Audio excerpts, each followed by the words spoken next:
بینندگان محترم، بیننده تصاویر زنده هستید از سرزمین‌های اشغالی در تل‌آویو و آسمان شهر تل‌آویو و موج اول حملات موشکی سپاه پاسداران انقلاب اسلامی به سرزمین‌های اشغالی که در پی اون سپاه پاسداران اطلاعیه‌ای صادر کرده که این اطلاعیه شماره 1 هست و به اطلاع و آگاهی شما میرسد.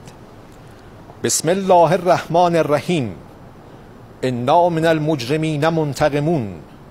امت بزرگ اسلامی، ملت شریف و شهید پرور ایران، لحظاتی قبل و پس از یک دوره خویشتن‌داری در برابر نقض حاکمیت جمهوری اسلامی ایران در ترور مجاهد شهید دکتر اسماعیل هنیه توسط رژیم صهیونیستی و برابر حق کشور در دفاع مشروع از خود برابر منشور ملل متحد و تشدید شرارت‌های رژیم با حمایت آمریکا در قتل عام مردم لبنان و غزه و به شهادت رساندن مجاهد کبیر رهبر محور مقاومت و دبیرکل سرافراز حزب الله سید حسن نصرالله و شهادت فرمانده رشید و مستشار عالی سپاه پاسداران در لبنان سرلشکر پاسدار سید عباس نیلفروشان، نیروی هوافضای سپاه با پرتاب 10 موشک بالستیک اهداف مهم نظامی امنیتی را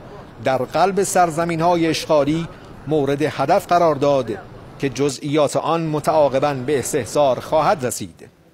خاطر نشان می‌سازد این عملیات با تصویب شورای عالی امنیت ملی و ابلاغ ستاد کل نیروهای مسلح و حمایت و پشتیبانی ارتش جمهوری اسلامی ایران و وزارت دفاع صورت گرفته است.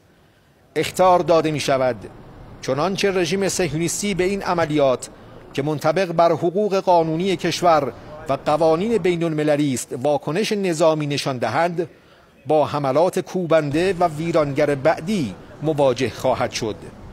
و من نصر الا من عند الله العزیز الحکیم.